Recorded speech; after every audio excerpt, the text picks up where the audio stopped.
안녕하세요.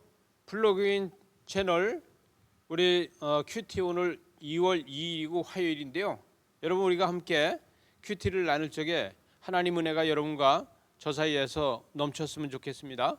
오늘 9장 14절에서 26절 말씀으로 다 함께 은혜를 나눌 텐데요.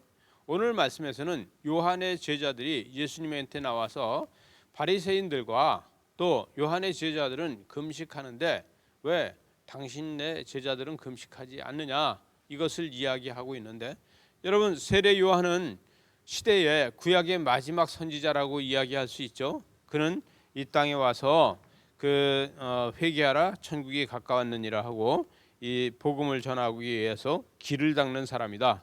그는 물로 세례를 주면서 내 뒤에 오시는 분은 물로 다 세례 주는 것이 아니라 불과 성령으로 세례를 줄 것이다, 이렇게 이야기를 했죠. 이때에 금욕적 삶을 살고 있던 요한이 그의 제자들은요, 이 세례 요한은 이 광야에서 살면서 석정과 메뚜기를 먹고 그러면서 그는 이 자연식을 하면서 금욕주의 선지자였습니다. 그런데 그들은 날마다 금식하고 하면서 하나님 앞에 더 가까이 가려고 엄청 노력하는 사람들 중에 하나였다, 이렇게 이야기할 수 있겠습니다.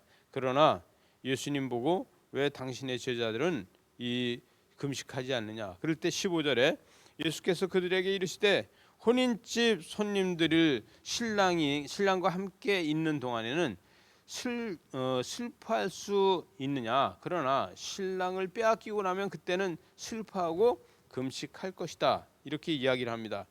초대교회는 여러분, 이 초대교회는 금식을 언제 했냐면은 주로 금식을 월요일 목요일 날 했습니다. 왜냐하면 이 바리새인들이 금요일 날 금식을 합니다. 또 화요일 날 금식을 해요. 그런데 이 금식을 하고 있을 때는요, 이 비유를 왜 이야기하냐면 혼인집에 대해서 이야기를 하잖아요. 바리새인들도 금식을 하는데 그 주에 결혼식이 있다든가 그러면 금식을 안 했어요. 그래서 금식을 하는데 이 그 주에 예를 들어서 혼인 잔치가 있는데 금식하고 그러는 거는 결례가 된다고 해서 안 했기 때문에 예수님은 그거를 비유로다 해서 혼인집에 신랑이 있을 적에는 금식할 수 있느냐, 이것을 말씀하시고 계십니다. 여러분, 여기서 셈배 조각에 대해서 이야기를 합니다. 그리고 낡은 옷에 대해서 이야기를 합니다. 여러분, 이것을 이야기하면서 포도주를 낡은 부대에 넣는 것을 이야기를 하고 여기서 새 부대에 넣는 것을 이야기를 하고 있습니다. 중요한 것은 예수님은 율법이라는 부대에 새로운 은혜가 담기지 않는다. 율법이라는 부대에 새 은혜를 담을 수가 없다.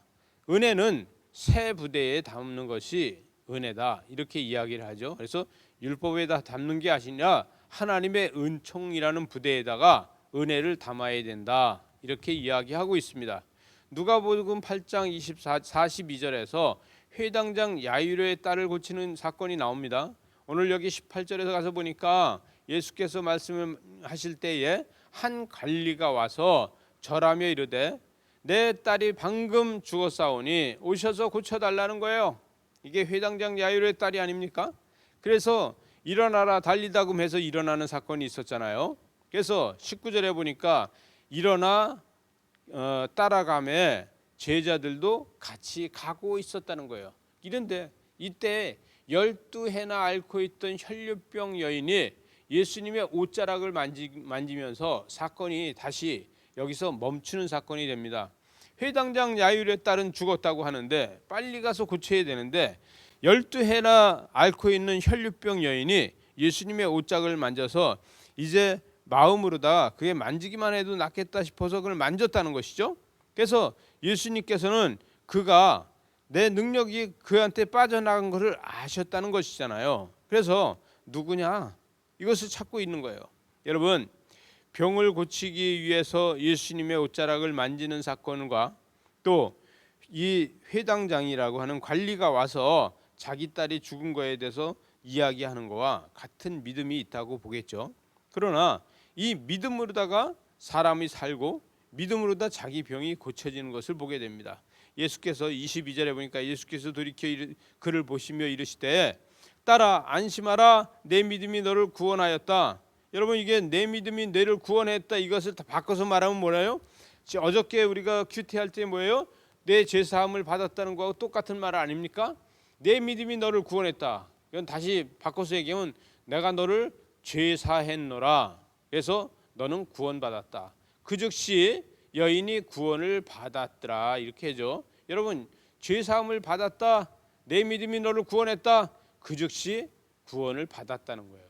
관리의 집에 가니 이미 피 입은 사람이 있고 죽어서 슬피 우는 사람들이 있는데 소녀가 죽은 것이 아니라 잔다라고 예수님께서 말씀하시니까 그들이 비웃고 있었다는 것이죠.